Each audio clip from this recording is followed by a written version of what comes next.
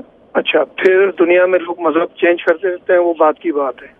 لیکن آپ نے اتنا آسانی سے کہا کہ کیا ثبوت ہے. اب دیکھیں نوح علیہ السلام کے زمانے میں ہم لوگ نہیں تھے.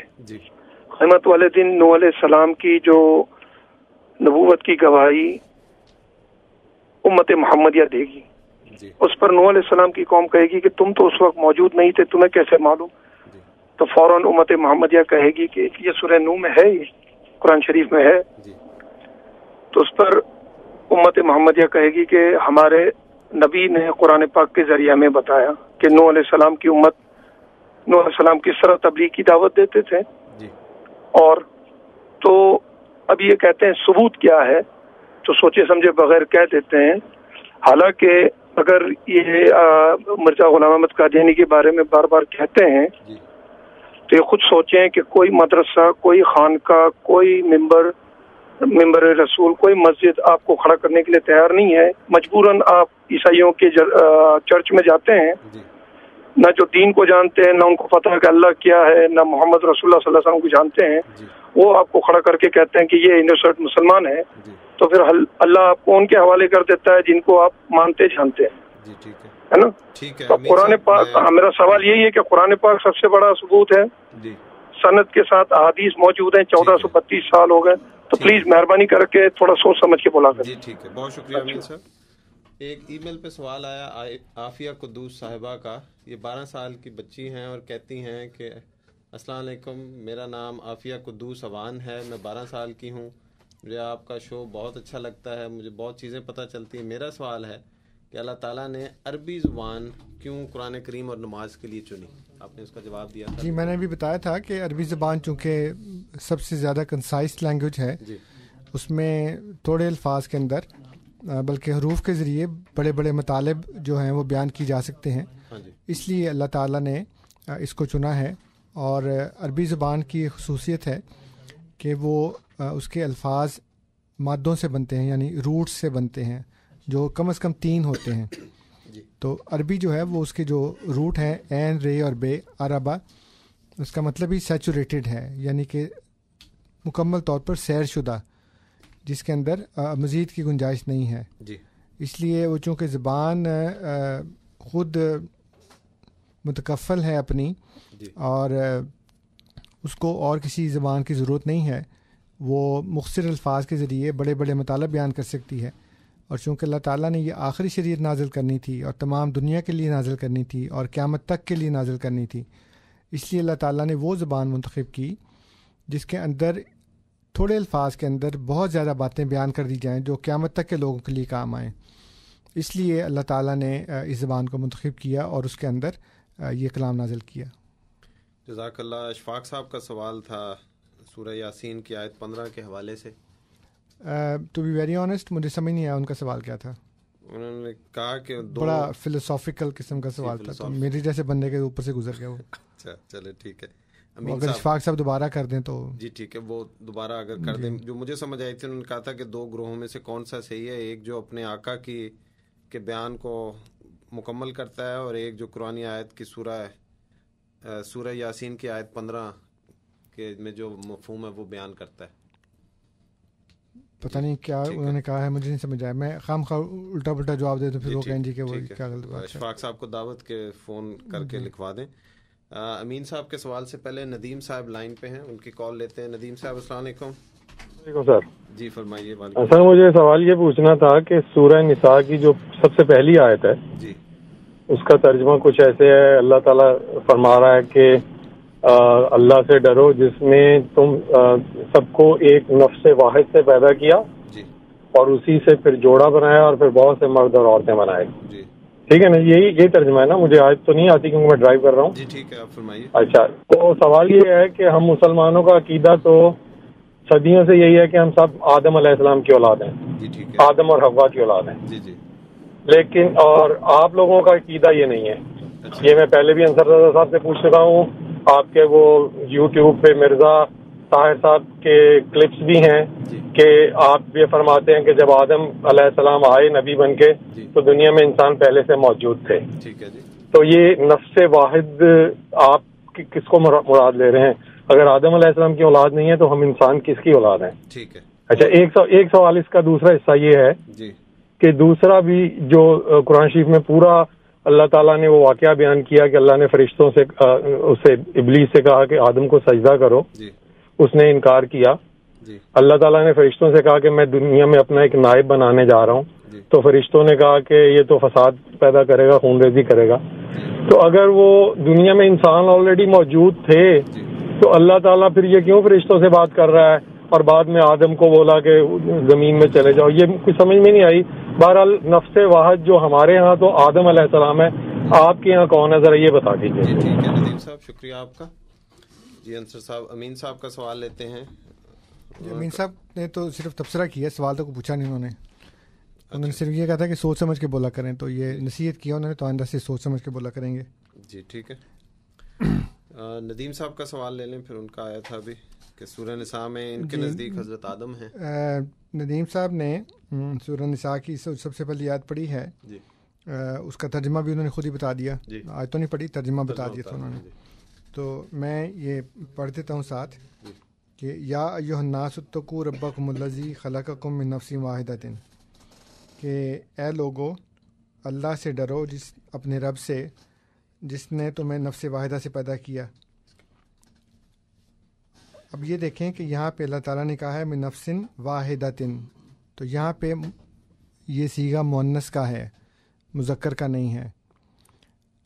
پھر یہ فرمایا کہ وخلق منہا زوجہا. اب یہ دونوں بھی مؤنث کے صیغے ہیں. اگر مرد کا ہوتا تو کہتا کہ منہ زوجہ, لیکن اللہ تعالیٰ فرما رہا ہے وخلق منہا زوجہا, یعنی اس مؤنث چیز سے جو نفس واحدہ ہے اور اس کے آخر میں بھی گول تے ہے, واحدہ ہے, واحد نہیں ہے. اور پھر فرمایا کہ وبث منہما, اور پھر ان دونوں سے پھیلائے رجالن کثیرا و نساء, بہت سے مرد اور عورتیں. تو اگر آپ نفس واحدہ سے مراد آدم علیہ السلام لے رہے ہیں تو اللہ تعالیٰ تو ان کو مرد نہیں کہہ رہا, بلکہ یہ کہہ رہا ہے کہ پھر جب نفس واحدہ سے جوڑا بنایا پھر اس میں سے رجال یعنی کہ بہت سے مرد اور عورتیں, نساء بہت سی عورتیں بنائیں. تو اس کا مطلب یہ ہے کہ اگر آپ نفس واحدہ سے مراد حضرت آدم علیہ السلام لیں تو پہلے آپ کو ان کو مؤنث ماننا پڑے گا. پھر اس کے بعد نہ وہ مرد ہیں نہ وہ عورت ہیں, کیونکہ پھر اس نفس واحدہ کے جوڑے سے پھر بہت سے مرد اور عورتیں بنے ہیں. اس سے پہلے نہ مرد ہے نہ عورت ہے. اب یہ نفس واحدہ کیا چیز ہے؟ یہ نفس واحدہ وہ سب سے پہلا لائف سیل ہے جو ان آرگینک سے آرگینک میں چینج ہوا ہے, اور جس کے ذریعے پھر جو زندگی ہے وہ یہاں پہ شروع ہوئی ہے. اس کے بعد وہ جو سنگل سیل بنا ہے وہ پرولیفریٹ ہوا ہے, اور اس سے اس کا پھر 1 سے 2, 2 سے 4, 4 سے 8, 8 سے 16, 16 سے 32 اینڈ سو آن, وہ بڑھتا رہا ایوولوشن کے ذریعے. اور اس کے بعد پھر اس میں سے مرد اور عورتیں پیدا ہوئے. اس لیے خدا نے کہا وبث منہما, پھر ان دونوں سے رجالن کثیرا و نساء, بہت سے مرد اور عورتیں بنائیں. اس کا مطلب ہے کہ پہلے نہ مرد تھے نہ عورت, بلکہ وہ نفس واحدہ ایک ایسی چیز ہے جو نہ مرد ہے نہ عورت ہے, بلکہ نفس واحدہ کا ہے, مؤنث ہے. اس لیے سائنس کی روشنی میں اور اللہ تعالیٰ نے جو مختلف اس میں سٹیجز بتائی ہیں, پروسیس بتایا ہے. ایک جگہ کہا کہ اس کو تراب سے پیدا کیا, اب تراب کہتے ہیں خشک مٹی کو. جی. ایک جگہ فرمایا تین سے پیدا کیا, تین کہتے ہیں گلی مٹی کو. ایک جگہ فرمایا تین لازبن سے پیدا کیا, سلسال ان کالفخار کھنکتی ہوئی مٹی سے پیدا کیا. جی. اب یہ سارے وہ پروسیس ہیں جو سٹیجز ہیں ایوولوشن کی, جس میں سلیکون جو ہے وہ جب پانی سے ملی ہے تو اس کے بعد اس کے اندر آرگینک مادہ پیدا ہوا. اب یہ سائنسدان آج کل تلاش کر رہے ہیں کہ ان آرگینک سے آرگینک کیسے ہو گیا. یہ ایک ایسی مسٹری ہے جو ابھی تک سالو نہیں ہوئی.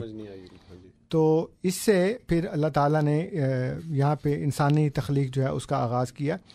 جہاں تک اس قصے کا تعلق ہے تو اللہ تعالیٰ نے حضرت آدم علیہ السلام کو جب بنایا تو اللہ تعالیٰ نے کہا کہ انی جاعل فی الارض خلیفہ، میں زمین میں ایک خلیفہ بنا رہا ہوں.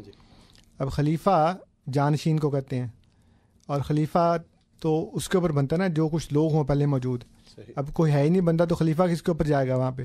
آپ کسی ویرانے میں ایک بندے کو کہیں کہ جاؤ تم بادشاہ ہو تو کہے جی بادشاہ تو میں ہوں، رایا کہاں ہے میری. تو اسی طرح خلیفہ جو ہے وہ جب تک اس کے ماننے والے نہیں ہوں گے تو وہ خلیفہ کس کے اوپر ہوگا وہ. اور خلیفہ کہتے ہیں جانشین کو، یعنی کہ جو کسی کے بہاف پہ کام کرے. انبیاء کو اللہ تعالیٰ نے اپنا خلیفہ بنایا، مطلب یہ کہ تم میرا پیغام لوگوں کو جا کر پہنچاؤ. اور خلیفہ لازمی طور پر وہ بندہ ہوتا ہے جو اپنے پیش رو کا جانشین ہو، جو اپنے پیش رو کی باتیں آگے لوگوں کو پہنچائے. اس کا اپنا کوئی ایجنڈا نہیں ہوتا، اس کا اپنا کوئی پلان، کوئی منشور نہیں ہوتا اس کا. وہ دوسرے کا جو اس سے پہلے گزر گیا ہوتا ہے اس کے کام کو آگے بڑھانے والا ہوتا ہے. اور اللہ تعالیٰ اپنے انبیاء کو خلیفہ اس لیے کہتا ہے کہ وہ خدا کے پیغام کو لے کر آگے بڑھتے ہیں. سورہ یونس میں یہ بات درج ہے کہ کفار نے کہا محمد صلی اللہ علیہ وسلم سے کہ آپ قرآن کو بدل دیں، یہ والا جو ہے نا یہ ہمیں وارہ نہیں کھا رہا. تو نبی کریم صلی اللہ علیہ وسلم کو ارشاد ہوا کہ ان سے کہہ دو کہ میں اللہ تعالیٰ کے عذاب سے ڈرتا ہوں کہ میں اس کو بدل دوں. میرے ذمے تو جو نازل ہو رہا ہے وہ پہنچانا ہے بس، نہ میں اس میں کوئی ہیر پھیر کر سکتا ہوں نعوذ باللہ، نہ میں اس میں کوئی کمی بیشی کر سکتا ہوں. جیسے جیسے آیا میں ویسے ویسے پہنچا رہا ہوں. تو اگر اللہ تعالیٰ نے کسی بات کے اوپر یہ کہا کہ آپ نے ایسا کیوں کیا، تو حضور کو وہ بھی پہنچانے کا حکم ہے. اس کو چھپا نہیں سکتے کہ اللہ تعالیٰ نے مجھے کہا کہ تم نے یہ کیوں کیا ایسا، تم نے بدر کے قیدیوں کو کیوں چھوڑ دیا ایسے، تم نے شہد کو کیوں حرام کر دیا، تم نے اندھے کے آنے کے اوپر ماتھے پہ تیوریاں کیوں چڑھائیں. تو یہ ساری باتیں جو بھی اللہ تعالیٰ نے نازل کی ہیں وہ پہنچانا ایک نبی کا، ایک رسول کا ذمہ ہے، اس سے وہ بچ نہیں سکتے. اس لیے خلیفہ جو ہوتا ہے وہ اپنے پیش رو کا یا خدا کا کام آگے بڑھانے والا ہوتا ہے. تو اس سے اللہ تعالیٰ نے ان کو یہ بنایا. اور جو فرشتوں نے کہا کہ وہ فساد پھیلائے گا، اس کا مطلب یہ ہے کہ پہلے بھی ایسے واقعات ہو چکے ہیں کہ جو نبی آتے ہیں تو اس کے بعد پھر لوگ اس کو مانتے نہیں، اس کے میسج کے خلاف شورش برپا کرتے ہیں، فساد کرتے ہیں، مارتے پیٹتے ہیں، جلاتے ہیں، گھراؤ کرتے ہیں. تو وہ انہوں نے کہا کہ اللہ میاں یہ پہلے بھی ایسا ہو چکا ہے، پھر تم ایک بندے کو بھیج رہے ہو اور وہ پھر وہاں پہ جا کے تمہارا پیغام پہنچائے گا، پھر لوگ اس کو ماریں گے، پھر زمین میں خون بہے گا. تو اللہ تعالیٰ نے کہا کہ انی عالم ما لا تعلمون، جو میں جانتا ہوں تم نہیں جانتے. اور اس لیے ان سے کہا کہ تم آدم کو سجدہ کرو، مطلب یہ کہ اس کی اطاعت میں لگ جاؤ اور اس کے سارے کام تم نے کرنے ہیں. تو ابلیس نے کہا میں تو نہیں کرتا. تو یہ لازمی بات ہے کہ نبی کے مخالف جو ہیں وہ شیاطین ہی ہوتے ہیں. شیطان ہمیشہ انبیاء کی مخالفت کرتا ہے. تو اس نے کہا میں نہیں کرتا اس کو سجدہ، میں تو اس کے خلاف ہوں. تو یہ سیدھی سی حقیقت ہے، قرآن کریم کو سمجھنے کے بعد آپ کو اچھی طرح سمجھ آ جاتی ہے. جزاک اللہ. ہمارے ساتھ اشفاق صاحب لائن پہ ہیں. اشفاق صاحب السلام علیکم. وعلیکم السلام. جی کرم صاحب، سب سے پہلے مزے کی بات تو یہ ہے کہ محترم منصر صاحب کہہ رہے ہیں کہ میرا سوال فلسفیکل ہے اور خود کو کہہ رہے ہیں کہ مجھے سمجھ میں نہیں آئے گا. اچھا، تو سوال یہ تھا جی فرمائیے کہ دو افراد یا دو گروپوں میں سے راستہ بدلنا کس کا ثابت ہوتا ہے؟ جی آیا کہ وہ گروپ جو میثاق کے مقام پر پہنچ کر اپنے آقا کے میثاق کو پورا کرتا ہے، یا پھر وہ گروپ جو اپنی زبان میں وہی الفاظ دہرا دیتا ہے جو سورہ یاسین کی آیت نمبر 15 میں موجود ہے؟ اور وہ الفاظ میرے خیال مطابق تو آپ کو مل گئے ہوں گے، ادروائز میں دہرا دیتا ہوں. جی فرمائیے. وہ ہے وَمَا أَنْتُمْ إِلَّا بَشْرٌ مِثْلُنَا وَمَا أَنزَلَ الرَّحْمَنُ مِنْ شَيْءٍ إِنْ أَنْتُمْ إِلَّا تَكْذِبُونَ. جی جزاک اللہ. بہت شکریہ. جی انصر صاحب. انہوں نے وضاحت نہیں کی، انہوں نے صرف اپنے سوال کو دہرا دیا. ہاں جی. تو اب مسئلہ یہ ہے کہ جہاں تک مجھے سمجھ آئی ہے وہ یہ ہے کہ ایک شخص میثاق کے مقام پر پہنچ کر اپنے آقا کا میثاق پورا کرے. تو اب میثاق کیا چیز ہے اور کس میثاق کی طرف وہ اشارہ کر رہے ہیں یہ مجھے بالکل سمجھ نہیں آیا. لیکن قرآن کریم میں جس میثاق کا ذکر ہے وہ ایک تو اللہ تعالیٰ نے بنی اسرائیل سے میثاق لیا کہ تم نے یہ نہیں کرنا، یہ نہیں کرنا، یہ نہیں کرنا. ایک میثاق اللہ تعالیٰ نے انبیاء سے لیا، اور انبیاء سے میثاق یہ لیا کہ جب میں تم کو کتاب اور حکمت دوں اور اس کے بعد پھر ایک ایسا رسول آئے جو اس کی تصدیق کرے جو تمہارے پاس ہے، تو ضرور اس کو ماننا اور اس کی مدد کرنا. اب مفسرین نے لکھا ہے کہ ظاہر ہے کہ ایک نبی کی زندگی میں دوسرا نبی تو نہیں آتا. مطلب یہ ہے اس آیت کا کہ وہ اپنے قوم کو، اپنی امت کو یہ پیغام دے کر، یہ نصیحت کر کے جاتے ہیں کہ اللہ تعالیٰ نے تمہیں کتاب اور حکمت دی ہے میرے ذریعے، اب اس کے بعد میرے بعد ایک ایسا رسول آئے گا جو اس کی تصدیق کرنے والا ہوگا، چنانچہ ضرور اس کو ماننا اور اس کی مدد کرنا. تو انبیاء کے ذریعے ان کی قوموں سے، ان کی امتوں سے، ان کے پیروکاروں سے یہ عہد لیا جاتا رہا ہے. چونکہ حضرت صلی اللہ علیہ وآلہ وسلم بھی ایک نبی ہیں اور آپ کو بھی کتاب اور حکمت دی گئی ہے، اس لیے لازم تھا کہ آپ کے بعد بھی ایک ایسا رسول آتا جو اس کی تصدیق کرے جو آپ کے پاس ہے. چنانچہ اس کو ماننا اور اس کی مدد کرنا تمام مسلمانوں پر فرض ہے جو قرآن کریم کو مانتے ہیں، جو حضرت صلی اللہ علیہ وسلم کو مانتے ہیں. ان کے اوپر یہ فرض ہے کہ وہ حضرت مرزا غلام احمد علیہ الصلوۃ والسلام کو، جو ایک ایسے رسول ہیں جو اس کی تصدیق کر رہے ہیں جو ان کے پاس ہے، تو ضرور اس کو مانیں اور ان کی مدد کریں اسلام کو پھیلانے میں. جو دوسرا گروہ ہے وہ تو کفار کا گروہ ہر دور میں ہوتا ہے، جو یہ کہتا ہے کہ تم ہماری طرح کے بشر ہو اور خدا نے رحمان نے تمہارے اوپر کچھ بھی نازل نہیں کیا بلکہ تم جھوٹ بولتے ہو.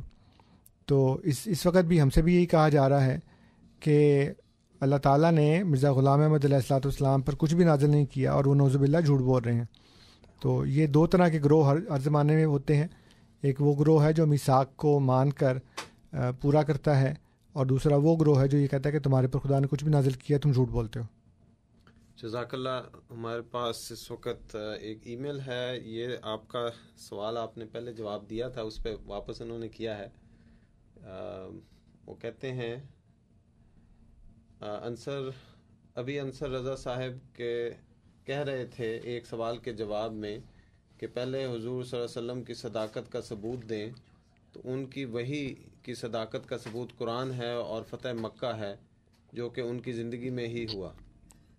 اور برائے مہربانی جناب مرحوم ڈاکٹر اسرار احمد صاحب کے جس پروگرام کی بات آپ نے کی، تو برائے مہربانی اس بات کو پورا بھی، یہ انہوں نے اردو میں انگریزی لکھی اس لیے مجھے تھوڑی مشکل ہو رہی، اس بات کو پورا بیان کریں کہ یہ کہنے کے بعد آگے ان کی ورڈنگ مرزا صاحب کے بارے میں کیا تھی. مرزا صاحب کی فیلئر کا ثبوت مسلمان ہی نہیں، وہ تو جان اسمتھ پیگٹ کے بارے میں کی ہوئی پیشن گوئی سے بھی جھوٹے ثابت ہوئے. جی ٹھیک. ملک صاحب مسز آگا سے بات یہ ہے کہ اگر آپ یہ سمجھتے ہیں کہ حضرت صلی اللہ علیہ وسلم کی صداقت کا ثبوت قرآن کریم اور فتح مکہ ہے، تو پھر عیسائی اور یہودی اور ہندو اور دوسرے لوگ کیوں نہیں مانتے؟ یہ تو آپ اس لیے کہہ رہے ہیں نا کہ آپ مسلمان ہیں اور اس لیے آپ کے نزدیک یہ ثبوت ہے، تو اس ثبوت کو دوسروں سے منوا کے دکھائیں ذرا، اور ان سے کہیں جی کہ یہ قرآن ہے، یہ محمد صلی اللہ علیہ وسلم کی صداقت کا ثبوت ہے، اس کو مان لو. تو کون مانے گا؟ اس لیے یہ تو ایک خوش فہمی ہے کہ پاس کے ڈھول سہانے لگ رہے ہیں آپ کو، لیکن اصل بات یہ ہے کہ جو عالمی کہنا چاہیے یونیورسل جو اصول ہوتے ہیں وہ ہر جگہ پہ مشترکہ ہوتے ہیں. اور بائبل میں بھی یہی ثبوت ہے. مجھ سے بھی چرچز میں یا عیسائیوں کے ساتھ بیٹھ کے جو بات ہوتی ہے اس میں وہ پوچھتے ہیں کہ ہم کیوں مانیں کہ محمد صلی اللہ علیہ وسلم جو ہیں وہ خدا کے سچے رسول ہیں. تو میں ان کو یہ کہتا ہوں کہ تمہاری بائبل میں لکھا ہے، اولڈ ٹیسٹمنٹ میں بھی، نیو ٹیسٹمنٹ میں بھی، کہ جھوٹا نبی ہلاک ہوتا ہے. تو 1431 سال سے جو ان کی کامیابی ہے اور ان کے مشن اور ان کے دین کا پوری دنیا میں پھیلنا ہے، وہ اس بات کو ثابت کرتا ہے کہ وہ نعوذ باللہ جھوٹے نہیں تھے، سچے نبی تھے. تو میں کسی اور ذریعے سے نہیں، میں قرآن تمہارے سامنے نہیں پیش کر رہا، میں فتح مکہ تمہارے سامنے نہیں پیش کر رہا، میں خود تمہاری کتاب تمہارے سامنے پیش کر رہا ہوں. اور اس کے اوپر ان کی زبان گنگ ہو جاتی ہے بالکل. اس لیے اگر آپ نے کسی کو ثبوت دینا ہے تو اس کی کتاب سے دیں، نہ کہ قرآن اس کے سامنے پیش کریں جو قرآن کو مانتے ہی نہیں. اور جہاں تک مرزا صاحب کی صداقت کا تعلق ہے، جیسے میں نے عرض کیا کہ جھوٹا نبی ہلاک ہوتا ہے. اگر آپ کے نزدیک جان پیگٹ والی پیشگوئی پوری نہیں ہوئی تو اس کا مطلب ہے کہ وہ نعوذ باللہ جھوٹے ہیں. اور جھوٹے نبی کی اللہ تعالیٰ نے قرآن کریم میں سزا رکھی ہے کہ میں اس کو داہنے ہاتھ سے پکڑ کر اس کی شہر کاٹ دیتا ہوں. وہ کیوں نہیں ہوا ابھی تک؟ اس کا مطلب یہ ہے کہ آپ کا جو سمجھنا ہے پگٹ کے بارے میں وہ غلط ہے. پگٹ کے بارے میں اور تمام دیگر پیش گوئیاں مرزا صاحب علیہ الصلوۃ والسلام کی بکمال و تمام پوری ہوئی ہیں.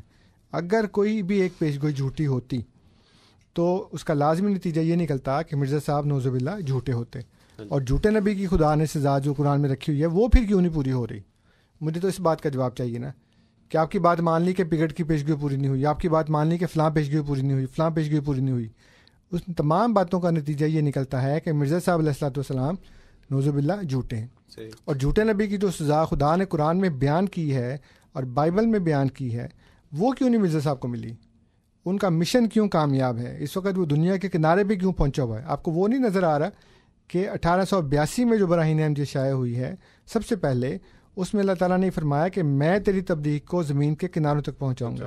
اس کے علاوہ حقیقت الوحی کے اندر حضرت مسیح السلام نے اپنی بے شمار نشانات بیان کیے ہیں جو بڑی صفائی کے ساتھ پورے ہوئے, اور قادیان کے ہندو, آریہ, سکھ وغیرہ دوسرے اور غیر احمدی مسلمان اس کے سارے گواہ ہیں. آپ تمام کو ایک طرف رکھ دیتے ہیں اور کہتے ہیں جی کہ پگٹ کی پیشگوئی پوری نہیں ہوئی. چلیں فرض کریں ہم بھی تمام کو ایک طرف رکھتے ہیں اور پگٹ کی پیشگوئی کے متعلق بات کرتے ہیں کہ وہ نہیں پوری ہوئی. نہیں پوری ہوئی کا نتیجہ کیا نکلتا ہے کہ مرزا صاحب جھوٹے ہیں نعوذ باللہ. تو جھوٹے نبی کو پھر قرآن میں جو سزا بیان کی گئی ہے وہ کیوں نہیں ملتی؟ ان کا مشن کیوں کامیاب ہے؟ تو حضور نے لکھا ہے اپنی کتابوں میں بار بار کہ تم سوچتے نہیں کہ جھوٹا تو میں ہوں لیکن ہمیشہ تمہارے مقابلے پر کامیابی مجھے ملتی ہے. یہ کیا بات ہے کہ اللہ تعالیٰ جھوٹے کی نصرت کرتا ہے جب وہ یہ کہتا ہے کہ کتب اللہ لأغلبن انا ورسلی, کہ اللہ تعالیٰ نے لکھ رکھا ہے کہ غالب آئیں گے میں اور میرے رسول. اللہ تعالیٰ نے فرمایا کہ یہ انبیاء جو ہیں یہ میرا لشکر ہیں, وَإِنَّهُمْ لَهُمْ مَنْصُورُونَ, اور یہ وہ ہیں جو کامیاب ہونے والے ہیں. میں نے اپنی آنکھوں سے مولویوں کو پیٹتے دیکھا ہے کہ وہ یہ کہتے ہیں کہ بڑی غلطی کی ہم نے مرزا طاہر احمد کو باہر جانے دیا, یا ان کے اوپر یہ پابندی لگائی, پوری دنیا میں پھیل گئے. وہ کہتے ہیں اب وہ ہم نے اس کو یہاں روکا تھا, اب وہ ٹی وی کے اوپر بیٹھ کے ہمارے ڈرائنگ روموں میں ہمارے بیڈ روموں میں گھس گئے, اب نکال لو اس کو. خدا کو جان دینی ہے. میں نے اپنی آنکھوں سے دیکھا ہے اور اپنے کانوں سے سنا ہے جنگ فورم کے اندر بیٹھ کے وہ یہ کہہ رہے تھے باتیں. تو پھر آپ یہ دیکھیں کہ آپ نے, گروہوں نے, آپ کی جماعتوں نے, آپ کی حکومتوں نے پوری کوشش کی. وہ جو ایک منحوس دجال آیا تھا ڈکٹیٹر, کہ میں نام بھی نہیں لے سکتا, زبان میری گندی ہوتی ہے, کہ اس نے کہا کہ یہ قادیانیت کینسر ہے اور میں اس کو ختم کر کے دم لوں گا. اور کہاں ہے وہ آج؟ تو اللہ تعالیٰ نے کس صفائی کے ساتھ اس کو اس عبرت ناک ایک نشان بنا دیا. آج وہ کہاں پہ ہے؟ اس طرح کے اور بے شمار لوگ تھے. مولوی طاء شاہ بخاری قادیان پہنچتا کہتے جی کہ میں آج قادیان کی اینٹ سے اینٹ بجا کے جاؤں گا.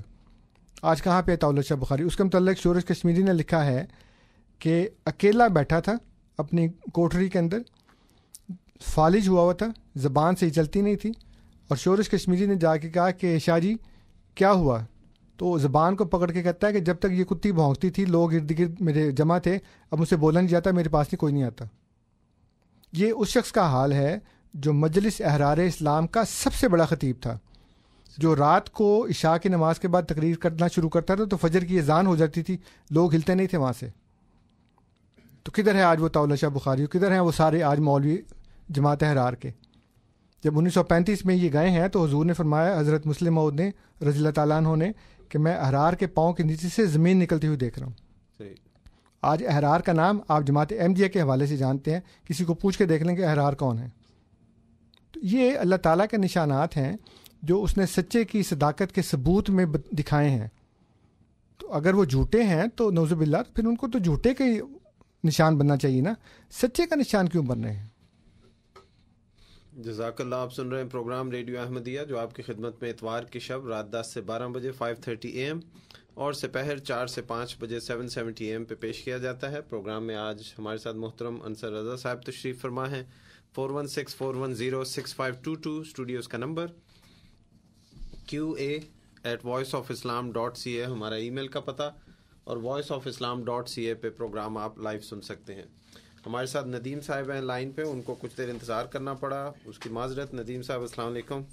جی وعلیکم السلام سر, شکریہ آپ نے دوبارہ میری کال لی. ایکچولی وہ انصر رضا صاحب شکریہ, آپ نے سوال کا جواب تو دیا, لیکن کچھ مجھے ایک جو مین چیز پوچھنی تھی وہ میں یا تو سمجھ نہیں پایا, آپ نے وہ بتا دیا کہ وہ پہلے اللہ تعالیٰ نے سیل بنائے اور پھر انسان بنائے.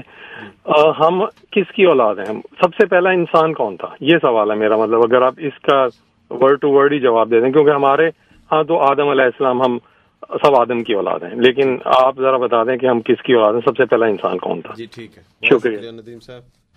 جی انصر صاحب ان کا دے لیں, پھر ایک ای میل پہ بھی سوال ہے. جی آدم جو ہے وہ اللہ تعالیٰ نے سب سے پہلے انسان کو بھی آدم ہی کہا ہے, کیونکہ آدم سے نکلا ہے. اس کا مطلب یہ ہے کہ مٹی سے بنا ہوا. تو چونکہ اللہ تعالیٰ نے سب سے پہلا جو انسان بنایا ہے وہ بھی چونکہ مٹی سے ہی بنا تھا, اس لیے اللہ تعالیٰ نے اس کو بھی آدم کہا ہے. تو جو سب سے پہلا انسان ہے وہ بھی آدم ہے, اور جو سب سے پہلا نبی ہے وہ بھی آدم ہے, کیونکہ وہ اپنے سلسلے کا آغاز کرنے والا ہے. اس لیے اللہ تعالیٰ نے اس کو بھی آدم ہی کہا ہے, کیونکہ ایک مٹی کی طاقت ہے اور ایک آگ کی طاقت ہے. جو آگ کی طاقت ہے وہ شیطانی طاقت ہے, اور اس نے اسی بات سے انکار کیا جب اس نے یہ کہا کہ خلقتہ من طین و خلقتنی من نار, کہ تم نے اس کو مٹی سے بنایا ہے اور مجھے آگ سے بنایا ہے, تو ہم دونوں برابر نہیں ہو سکتے, میں تو اس سے سپیریئر ہوں. اس لیے جو پہلا نبی ہے اس کو بھی خدا نے آدم کہا ہے, اور جو پہلا انسان ہے وہ بھی آدم ہے. اس لیے ہم سب آدم کی اولاد ہیں, اس آدم کی جو سب سے پہلا انسان تھا. اس کے بارے میں پھر اللہ تعالیٰ نے کہا کہ وہ بَثَّ مِنْهُمَا رِجَالًا كَثِيرًا وَنِسَاءً, ان دونوں سے وہ جو نفس واحدہ بنا, پھر اس کا جوڑا اسی میں سے بنا. وَخَلَقَ مِنْهَا زَوْجَهَا, یہ اس بات کے اوپر غور کریں نا کہ اللہ تعالیٰ نے فرمایا کہ ہم نے تم کو نفس واحدہ سے پیدا کیا. وَخَلَقَ مِنْهَا زَوْجَهَا, پھر اس میں سے اس کا جوڑا بنایا, یعنی کہ وہ سیل پرولیفریٹ ہوا اور اسی سیل میں سے پھر ایک اور بن گیا, پھر 2 میں سے 4 بنے, 4 سے 8 اسی طرح سو آن. اس کے بعد پھر اللہ تعالیٰ فرماتا ہے کہ وَبَثَّ مِنْهُمَا رِجَالًا كَثِيرًا وَنِسَاءً, پھر مرد اور عورت ان دونوں سے مل کر بنے ہیں بعد میں. وہ دونوں نہ مرد تھے نہ عورت تھے, وہ دونوں نفس واحدہ تھے. اس لیے اس سے جو سب سے پہلا انسان بنا ہے نا, وہ اس کو خدا نے آدم کہا ہے, اور ہم اسی کی اولاد ہیں. جزاک اللہ. امین صاحب لائن پہ ہیں. امین صاحب السلام علیکم. وعلیکم. ابھی انصر صاحب کی بات سن رہا تھا میں, جی جی, اس پر انہوں نے شاید یوں کہا کہ ہر نبی کے دور میں دوسرا نبی کوئی نہیں ہوتا تھا. جی شاید انہوں نے اسی طرح کہا ہے نا. جی جی فرمائیے, آپ سوال کیجیے. تو سوال یہ ہے کہ یہ موسیٰ علیہ السلام کے ساتھ ہارون علیہ السلام تھے. جی اچھا جی ٹھیک ہے. زکریا کے ساتھ یحییٰ. جی جی. سلیمان داؤد. جی جی ٹھیک ہے.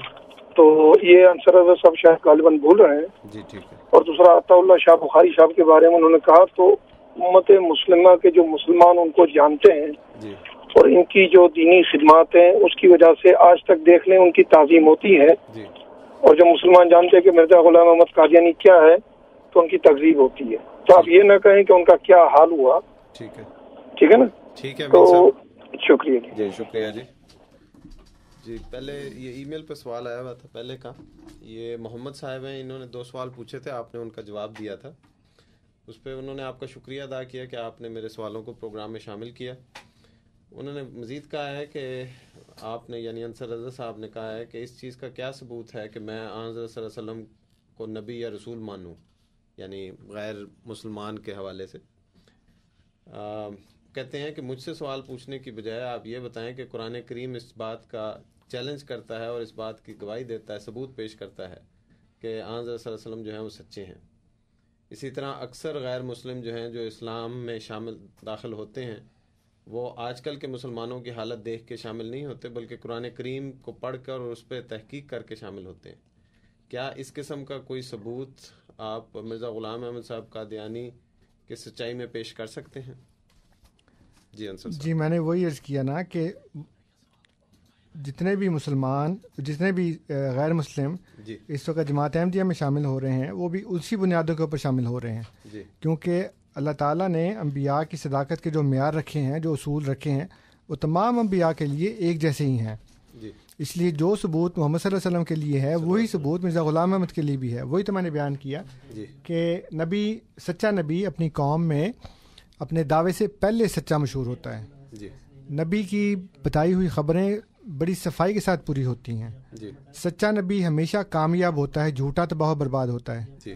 اور سچے نبی کے مخالفین ویسی ہی باتیں کرتے ہیں جیسے گزشتہ انبیاء کے مخالفین باتیں کرتے رہے ہیں جی. میرے پاس سارے وہ قرآن کریم کی آیات موجود ہیں, آپ ایک ایک آیت پڑھ کر دیکھ لیں اور آج کل کے مولویوں کی باتیں سن لیں, آپ کو لگے گا کہ یہ وہی باتیں ہیں جو کفار مکہ نے کی تھیں, جو اس سے پہلے انبیاء کے مخالفین نے کی تھیں. اللہ تعالیٰ فرماتا ہے قرآن کریم کے اندر کہ ما یقال لک الا قد قیل للرسل من قبلک, جو آپ سے کہا جاتا ہے وہ وہی ہے جو آپ سے پہلے رسولوں کو کہا گیا.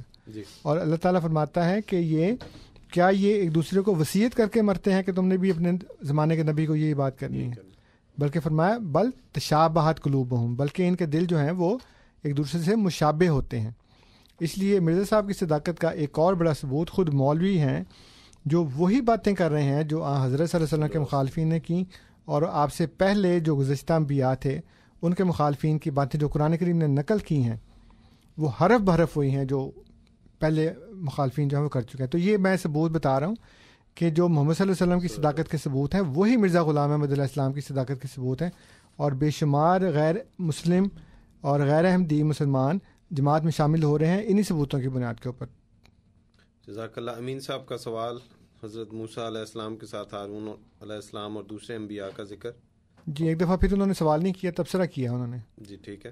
تو یہ میں صرف یہ عرض کر دوں کہ حضرت موسیٰ علیہ السلام کو جو شریعت ملی تو حضرت ہارون علیہ السلام نے بعد میں آ کر اس کی تصدیق نہیں کی, بلکہ وہ تو اسی کے پیروکار تھے. اسی وقت میں جب وہ نازل ہو رہی تھی حضرت ہارون بھی اسی وقت جب حضرت موسیٰ علیہ السلام کو نبوت ملی ہے تو اس وقت انہوں نے کہا کہ یا اللہ یہ تو میں کیسے جاؤں, میں نے ان کا بندہ مارا ہوا ہے. اور اللہ تعالیٰ نے کہا نا فرعون کے پاس جاؤ.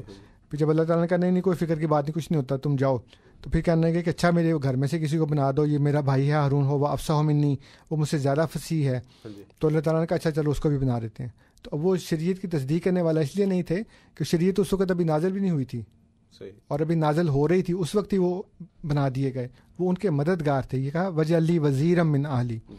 اسی طرح حضرت داؤد علیہ السلام اور حضرت سلیمان علیہ السلام جو ہیں وہ ٹھیک ہے ایک دوسرے کے باپ بیٹا تھے, شریعت کی تصدیق کرنے والے نہیں تھے. جو اللہ تعالیٰ نے بتایا ہے کہ جب میں تم کو کتاب اور حکمت دوں. حضرت داؤد علیہ السلام کو تو کتاب اور حکمت ملی نہیں, ان کے پاس تو شریعت تھی نہیں. حضرت ابراہیم علیہ السلام کے پاس شریعت تھی نہیں. اللہ تعالیٰ نے خود کہا ہے حضرت نوح علیہ السلام کا ذکر کرتے ہوئے کہ وَإِنَّ مِن شِيَّتِهِ لَإِبْرَاهِيمَ. تو ابراہیم علیہ السلام جو ہیں وہ تو نوح علیہ السلام کی شریعت کے پیروکار ہیں. تو جب ان کو شریعت ہی نہیں ملی تو انہوں نے حضرت ابراہیم علیہ السلام کا ذکر نہیں کیا, لیکن حضرت اسماعیل علیہ السلام ہیں ان کے بیٹے ہیں, حضرت اسحاق علیہ السلام ان کے بیٹے ہیں, لیکن شریعت تو ملی نہیں ان کو. شریعت ملتی تو پھر وہ کہتے ہیں نا کہ ان کی تصدیق کر رہے ہیں. اس لیے مجھے پتہ ہے کہ یہ انبیاء کے ساتھ آئے ہیں, لیکن اللہ تعالیٰ نے جو ایک اصول بتایا ہے وہ تمام انبیاء کے وَإِذْ أَخَذَ اللَّهُ النَّبِيِّينَ مِنَ النَّبِيِّينَ مِيثَاقَهُم, جب اللہ تعالیٰ نے تمام انبیاء سے میثاق لیے, یہ نہیں کہ صرف 3-4 سے لیا. جزاک اللہ. محمد صاحب لائن پہ ہیں. محمد صاحب السلام علیکم. جی فرمائیے.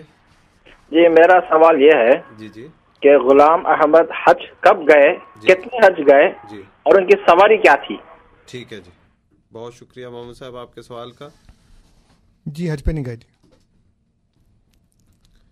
جزاک اللہ. آپ سن رہے ہیں پروگرام ریڈیو احمدیہ جو آپ کی خدمت میں ہر اتوار کی شب رات 10 سے 12 بجے 5:30 AM پہ پیش کیا جاتا ہے, اور سپہر 4 سے 5 بجے 7:70 AM پہ پیش کیا جاتا ہے. پروگرام میں فون کرنے کے لیے نمبر نوٹ کیجیے 416-410-6522 416-410-6522. انٹرنیٹ کا پتہ voiceofislam.ca voiceofislam.ca. بذریعہ ای میل سوال پوچھنا چاہیں تو ہمارا پتہ ہے QA یعنی کوشچن آنسر @voiceofislam.ca QA یعنی کوشچن آنسر @voiceofislam.ca. سامعین ہم اپنے پروگرام کے اس حصے کی طرف بڑی تیزی سے جا رہے ہیں جس میں ہم آپ کے سوال نہیں لے پائیں گے. تقریباً 10 منٹ مزید ہم آپ کے سوال لیں گے اور اس کے بعد پھر صرف جواب چلیں گے. اس لیے آپ کو دعوت ہے کہ اگر آپ پروگرام میں کوئی سوال پوچھنا چاہیں تو ہمیں فون کیجیے, اور جیسے میں نے عرض کیا کہ ہمیں وقت دیجیے, ہمارے مہمان کو وقت دیجیے کہ وہ آپ کے سوال کے ساتھ انصاف کریں. بالکل آخری وقت میں نہ فون کریں, پھر ہمیں افسوس ہوتا ہے کہ آپ کے سوال کا جواب نہیں دیا جا سکتا. تو اس لیے آپ سے دعوت ہے کہ جلد فون کیجیے تاکہ آپ کے سوال کے ساتھ مکمل انصاف کیا جا سکے. ہمارے ساتھی لائن پہ ہیں, ڈراپ ہو گئی ان کی کال. دعوت ہے کہ پروگرام میں شامل ہوں. 416-410-6522 416-410-6522. انٹرنیٹ کا پتہ voiceofislam.ca voiceofislam.ca.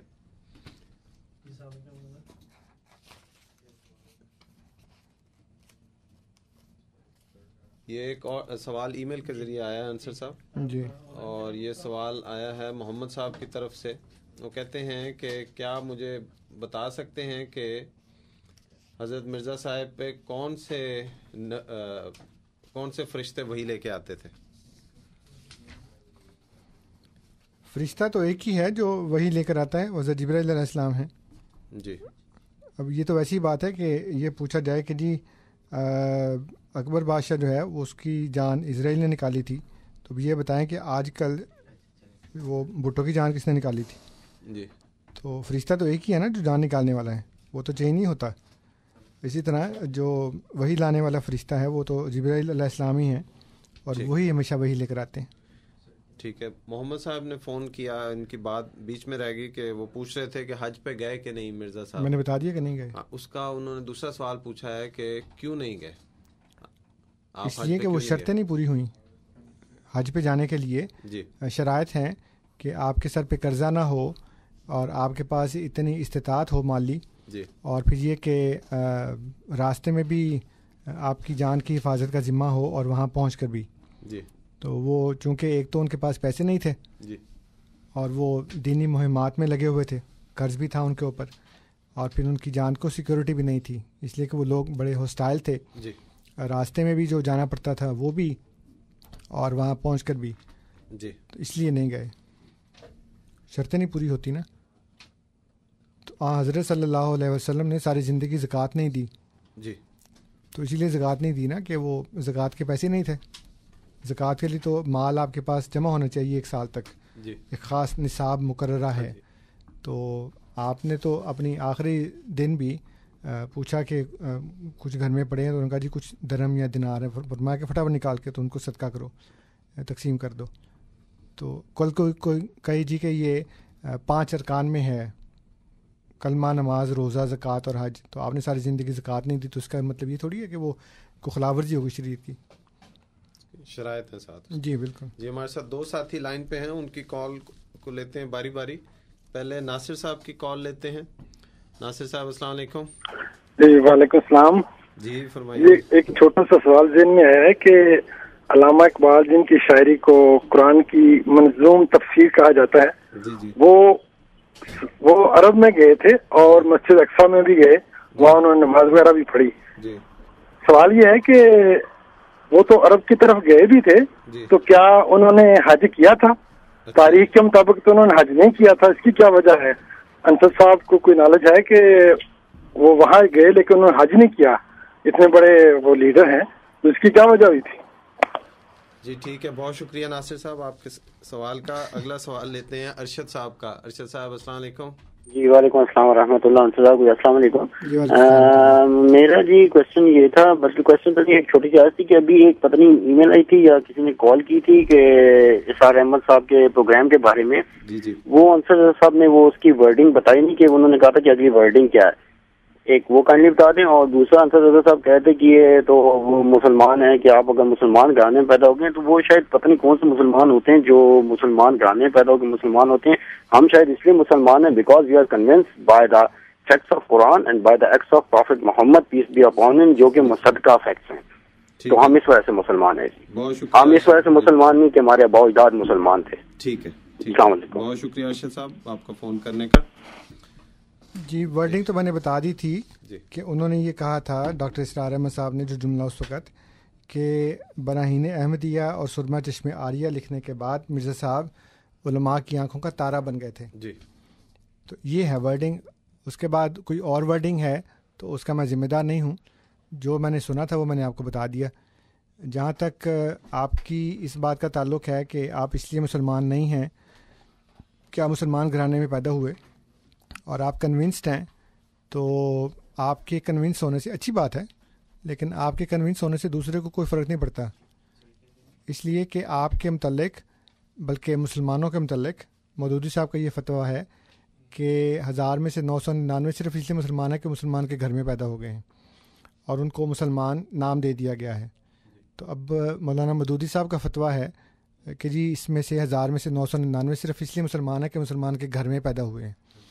تو اب وہ فتویٰ اب انویلڈ ہو گیا ہے, تو مجھے پتہ نہیں, ہو سکتا ہے کہ مودودی صاحب کے اس لکھنے کے بعد لوگوں کو کچھ ہوش آ گیا ہو اور وہ کہیں کہ نہیں ہم اس لیے مسلمان ہونا چاہیے ہمیں کہ ہم قرآن کو سمجھیں اور اچھی طرح سے اس کو پڑھیں.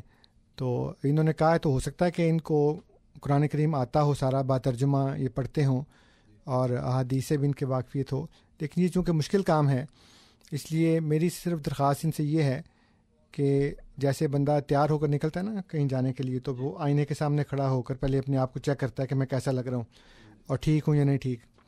اسی طرح قرآن کریم آئینہ ہے اور اس میں اللہ تعالیٰ نے مومنین کی صفات بیان کی ہیں اور پھر اللہ تعالیٰ نے کافروں کی صفات بیان کی ہیں اور پھر اللہ تعالیٰ نے منافقین کی صفات بیان کی ہیں.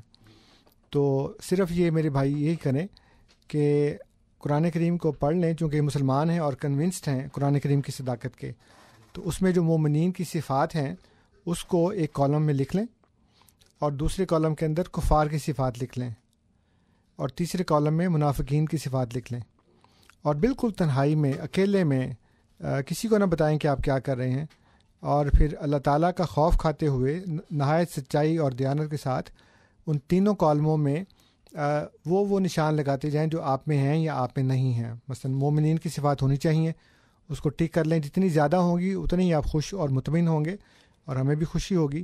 اور کفار کی منافقین صفات میں سے یا منافقین کی صفات میں سے اگر ایک بھی پائی جائے تو اس کو ٹک کر لیں اور کوشش کریں کہ وہ آپ کے اندر سے نکل جائے تاکہ آپ ایک مکمل مومن بن جائے.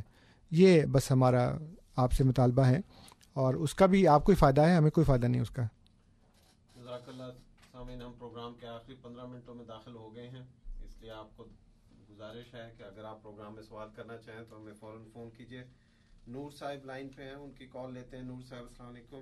ہاں جی السلام علیکم. ہاں جی میں موسٹ ریسنٹ نیوز آپ کو بتانا چاہتا ہوں. ابھی میں ربا سے ہو گیا ہوں پچھلے مہینے. وہ آپ ایک دوست نے بتایا, کہتے میں نے کار خریدنی تھی تو مجھے کسی نے بتایا چنوٹ میں کوئی شخص بیچ رہا فلاں فلاں ماڈل کی کار جو آپ کو چاہیے. تو کہتے میں وہاں گیا, مدرسے میں گیا, تو مجھے بتایا گیا کہ یہ کوئی صاحب ہیں اندر, مولوی صاحب, یہ کوئی تقریر لکھ رہے ہیں, یہ ابھی فارغ ہو کے آپ سے بات کرتے ہیں کار سیل کرنے کی. اچھا جی. کہتے میں نے ان کو قریب سے دیکھا تو وہ ہاتھ میں تذکرے کی کتاب پکڑی ہوئی تھی اور تقریر لکھ رہے تھے مدرسے کے انچارج. انہوں نے بتایا یہ مدرسے کے انچارج ہیں. اچھا جی. میں نے ان سے پوچھا ان کا نام کیا ہے.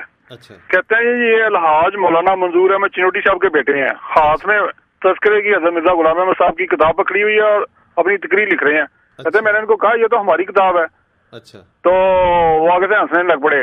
کہتا ہے جی ہمیں اپنا کام کرنے دو. اچھا. اور ہمیں جھوٹا کہہ رہے ہیں اور ہماری کتابیں یوز کر کے اپنی تقریریں تیار کر رہے ہیں. یہ کہتے دوگلی پالیسی ہے, ایویڈنس ہے نا, منہ بولتا ثبوت ہے. ٹھیک ہے. ٹھیک ہے جی نور صاحب, یہ منہ بولتا ثبوت نہیں ہے, کیونکہ سب سے پہلی بات تو یہ ہے کہ آپ نے اپنے دوست سے بات سنی اور یہاں پہ آ کے سنا دی. ہاں جی. تو نبی کریم صلی اللہ علیہ وسلم نے فرمایا ہے کہ اس شخص کے جھوٹا ہونے کے لیے اتنی بات کافی ہے کہ وہ سنی سنائی بات کو آگے بیان کر دیں. چونکہ آپ نے خود نہیں دیکھا ان کو, منظور چنوٹی صاحب کے بیٹے کو یہ لکھتے ہوئے, اس لیے آپ کو یہ بات نہیں بیان کرنی چاہیے کیونکہ آپ نے نہیں دیکھا, آپ سنی سنائی بات بیان کر رہے ہیں. بالکل صحیح. دوسری بات یہ ہے کہ آپ کے دوست کو بھی غلط فہمی ہوئی ہے. ہو سکتا ہے کہ وہ ہماری کتاب میں سے حوالے نکال کر ہمارے خلاف استعمال کرنے کے لیے لکھ رہے ہوں. تو اب لازمی تھوڑی ہے کہ وہ تذکرہ انہوں نے ہاتھ میں پکڑا ہوا ہے یا جماعت کی کوئی بھی کتاب پکڑی ہوئی ہے تو اس میں سے وہ چیزیں نکال کر تو خود استعمال کر رہے ہیں, بلکہ وہ ہمارے خلاف بھی استعمال کرتے ہیں. اب جیسے میرے پاس جو بنوری ٹاؤن میں علامہ محمد یوسف کا جو مدرسہ ہے جامعہ علوم اسلامیہ, اس کا جو رسالہ نکلتا ہے بینات, وہ میں پڑھتا ہوں. اس میں سے میں نے پرنٹ نکالے ہوئے ہیں کئی. اس کے علاوہ جو مفتی محمد تقی عثمانی صاحب کا جو مدرسہ ہے دارالعلوم کراچی میں, اس کا رسالہ نکلتا ہے البلاغ. اس کے میرے پاس یہ رسالے موجود ہیں جو میں نے پرنٹ کر کے نکالے ہیں. پھر یہ سینیٹر ساجد میر صاحب کا جو رسالہ نکلتا ہے اہل حدیث, یہ ہفتہ روزہ ہے, اس کی کاپیاں میرے پاس ہیں. ابھی آج میں شاید لے کے نہیں آیا, لیکن دارالعلوم دیوبند جو ہندوستان میں ہے, اس کا جو رسالہ نکلتا ہے اس کا نام بھی دارالعلوم ہی ہے. یہ ہے اس میں. اب یہ دیکھیں, یہ اوپر لکھا ہوا سائڈ پہ دارالعلوم, یہ اوپر 2008 فروری کا. ہاں, تو یہ میں نے اب جب پڑھے ہیں اور مجھے کو پڑھتا دیکھ کے کہے کہ جی یہ جو عنصر رضا ہے یہ تو ہماری کتاب میں پڑھ کے تیاری کرتا ہے, تو میں ان کی کتاب میں پڑھتا ہوں ان کے خلاف استعمال کرنے کے لیے. اسی طرح وہ چنوٹی صاحب نے ہماری کتاب پکڑی ہوگی ہمارے خلاف استعمال کرنے کے لیے، وہ اس میں سے ڈھونڈتے ہیں باتیں کہ وہ اس کو خلاف استعمال کر سکیں. اس لیے یہ بہت غلط بات ہے جو آپ نے بیان کی ہے. ایک تو سنسنا ہی بات نہیں بیان کرنی چاہیے، دوسرا لازمی مطلب یہ نہیں ہے کہ وہ اس کتاب میں سے چوری کر کے بیان کر رہے ہیں، بلکہ وہ ہمارے خلاف استعمال کر رہے ہیں. جزاک اللہ. فاروق صاحب لائن پہ ہیں، ان کی کال لیتے ہیں. فاروق صاحب السلام علیکم. جی فاروق صاحب آپ ایئر پہ ہیں، بات کیجیے. جی لائن کٹ گئی ان کی، معذرت، ان کو انتظار کرنا پڑا، لائن کٹ گئی. سامعین آخری 10 منٹ پروگرام کے، اب اس میں ایک آدھ سوال ہم اور لیں گے اور اس کے بعد پھر پروگرام کا وقت ختم ہو جاتا ہے. 416-410-6522 ہمارے اسٹوڈیوز کا نمبر، 416-410-6522. voiceofislam.ca ہمارا پتہ، qa@voiceofislam.ca. ای میل کے ذریعے سوال پوچھنا چاہیں. انصر صاحب اس وقت سوال کوئی نہیں ہے، آپ کے کلمات کی طرف. جی میرے پاس ایک یہ فتویٰ ہے جی، اس کا نام ہے نصرت الابرار. جی بالکل ہے، ہاں جی. یہ جو ہے لدھیانہ کے مولویوں نے اشاعہ کیا تھا.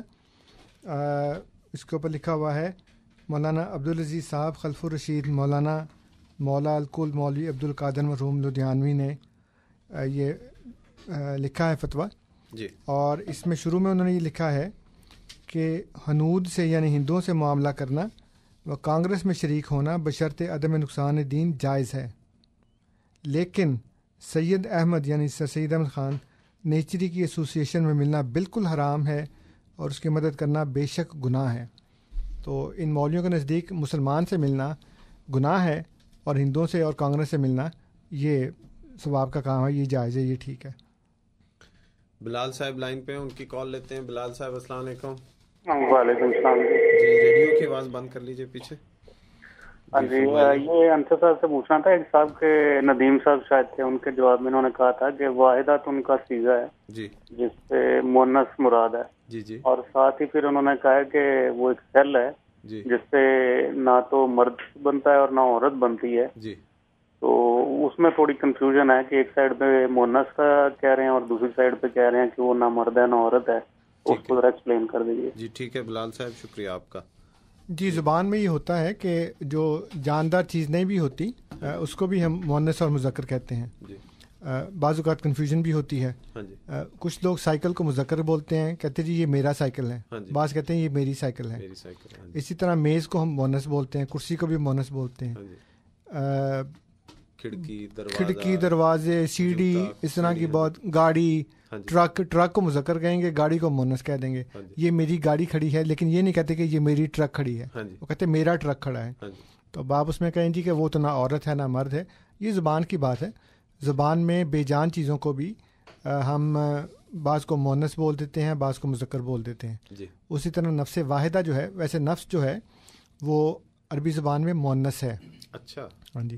اس لیے اللہ تعالیٰ نے قرآن کریم میں جہاں بھی نفس کا لفظ استعمال کیا ہے اس کے لیے اللہ تعالیٰ نے اس کو مؤنث قرار دیا ہے. تو بے جان چیز بھی یا مؤنث ہو سکتی ہے یا مذکر ہو سکتی ہے، لازمی نہیں کہ وہ جیتا جاگتا مرد یا جیتی جاگتی عورت ہو. جزاک اللہ. ہم گھڑی کے مطابق 2 منٹ ہیں. اچھا جی. 53 ہوئے جس میں ہم کال لیتے ہیں. اور یہ وحید صاحب لائن پہ ہیں. جی جی وحید صاحب السلام علیکم. السلام علیکم جناب, میں وحید عرض کر رہا ہوں. جی جی فرمائیے. انصر رضا صاحب نے شروع میں اچھی باتیں کہی ہیں کہ جو پاکستان میں خاص کر یہ جو قتل و غارت کا بازار گرم ہے, اسی طرح اور دنیا میں بھی, اسلام کی دنیا میں بھی جی, خاص کر میں پاکستان کی بھی بات کروں گا کیونکہ وہ جو ظلم و ستم انہوں نے اس سے پہلے ہم پر بھی کیے, دو احمدیوں پر, دوسروں پر, یہ قرآن مجید کی ایک آیات میں پیش کرنا چاہتا ہوں. اس پر اگر آپ تبصرہ کر دیں یا اس کو پیش کر دیں تو بڑا مہربانی ہوگی. یہ ہے سورہ بروج کی 11 نمبر آیات. اعوذ باللہ من الشیطان الرجیم, بسم اللہ الرحمن الرحیم. ان الذین فتنوا المؤمنین والمؤمنات ثم لم یتوبوا فلہم عذاب جہنم ولہم عذاب الحریق. جی تو وہ جو توبہ نہیں کرتے یعنی اپنے حرکتوں سے باز نہیں آتے ہیں تو ان کے لیے تو عذاب بنے گا اور عذاب حریق چلتا ہی رہے گا. جی ٹھیک, جو ستاتے ہیں مومنین و مومنات کو. میں نے یہ عرض کرنا تھا. جی جزاک اللہ. ٹھیک ہے, میں نے وہ کچھ چیزیں نکالی تھیں, میں نے خیال ہے وہ بیچ میں کہیں مس ہو گئی ہیں. نیکسٹ ٹائم انشاءاللہ تعالی میں پیش کروں گا. جو ابھی میں نے عرض کیا نا کہ بنوری ٹاؤن سے جو جامعہ علوم اسلامیہ ہے اس کا رسالہ بینات ہے, تقی عثمانی صاحب کا دارالعلوم کا البلاغ ہے جی. پروفیسر ساجد میر صاحب کا اہل حدیث ہے جی. اور دارالعلوم دیوبند کا جو ہے وہ اس کا نام ہی دارالعلوم ہے رسالے کا نام. تو اس میں انہوں نے ان تمام باتوں کو پیش کر کے یہی کہا ہے کہ اس وقت ہم پر عذاب الہی نازل ہو رہا ہے جی. بلکہ بینات کے اندر انہوں نے ایک صاحب کا خواب بھی لکھا ہے جو انہوں نے یوسف بنوری صاحب کو لکھا, اور اس میں انہوں نے یہ کہا کہ جناب میں نے خواب یہ دیکھا ہے کہ چاند کے اوپر پاکستان کا نقشہ بنا ہوا ہے. چاند کے اوپر اچھا. اور اس کے اوپر لکھا ہے کہ ہم جلد ہی اس کے رہنے والوں کو ہلاک کر دیں گے. اچھا. تو وہ ڈر گیا بندہ بہت زیادہ. اور پھر اس نے ایک اور خواب دیکھا کہ نبی کریم صلی اللہ علیہ وسلم تشریف فرما ہیں اور یہ علماء جو ہیں یوسف بنوری صاحب اور 4-5 کے اور نام لکھے ہیں وہ وہاں بیٹھے ہیں, اور ایک بندہ ان میں سے یہ کہہ رہا ہے کہ حضور ہندوستان کی فوجیں پاکستان میں داخل ہو گئی ہیں اور بڑی مصیبت ہے.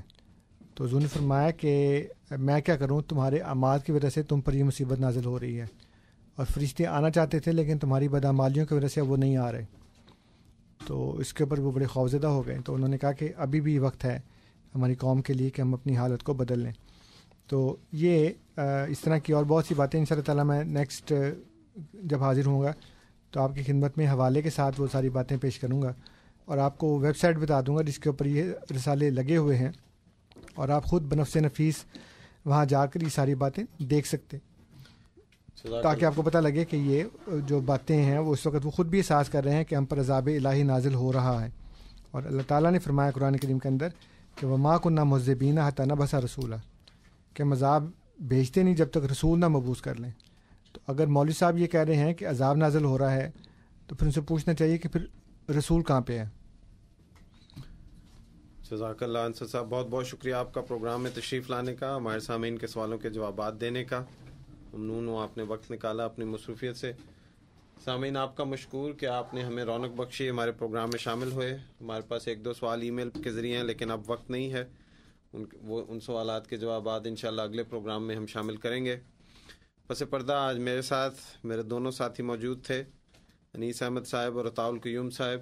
ان کا مشکور ہوں, یہ آپ کے فون کالیں وصول کرتے ہیں, کالز کو پروگرام میں ڈالتے ہیں. میں جو ان کو یہاں پہ ریکویسٹ کرتا ہوں اس کو پورا کرتے ہیں. ان کا ممنون ہوں, یہ پس پردہ کام کرتے ہیں. اور سب سے زیادہ اپنے سامعین کا مشکور ہوں جو ہمارے پروگرام میں فون کر کے ہمارے پروگرام کو رونق بخشتے ہیں. سامعین اس پروگرام میں آپ کے سامنے کئی پہلوؤں سے کئی چیزیں رکھی جاتی ہیں. آپ کو سوالات جو ہیں ان کے جوابات دیے جاتے ہیں. ممکن ہے ہمارے سوالات آپ کے ہمارے جوابات جو ہیں وہ آپ کے سوال کے ساتھ آپ کی نظر میں پوری طرح انصاف نہ کر پائیں. آپ کو دعوت ہے کہ آپ ہماری ویب سائٹ جو ہر روز ہر وقت چل رہی ہوتی ہے اس پہ چلیں, askislam.ca. یہ ایک ہی لفظ ہے آسک اسلام. دوسری ویب سائٹ آپ کو میں ریفر کروں گا alislam.org. یہ جماعت احمدیہ کی ویب سائٹ ہے ورلڈ وائڈ. اس پہ آپ امام جماعت احمدیہ حضرت خلیفۃ المسیح الرابع رحم اللہ علیہ کے مختلف سوالات کے جوابات بھی سن سکتے ہیں, اور بھی علماء کے اس میں آپ کو پروگرام اور سوالات کے جوابات مل جائیں گے. اور تیسری ویب سائٹ آپ کو میں آج سجیسٹ کروں گا MTA.TV, جس پہ آپ پروگرام لائیو بھی دیکھ سکتے ہیں. یہ ٹی وی نیٹ ورک ہمارا ہے. تو ان 3 ویب سائٹس کے ساتھ میں آپ کو دعوت دیتا ہوں کہ آپ ان پروگراموں پہ جائیں, ان پروگراموں میں جو پیغام ہیں ان کو دیکھیں اور خود فیصلہ کریں کہ حقیقت کیا ہے. اس پیغام کے ساتھ آج کا پروگرام ختم کرنے کی اجازت چاہتا ہوں. مکرم نذیر اور ساتھیوں کو اجازت دیجیے. انشاءاللہ اگلے ہفتے آپ سے پھر ملاقات ہوگی. السلام علیکم ورحمۃ اللہ وبرکاتہ. زندہ باد پر ہم اسلام کا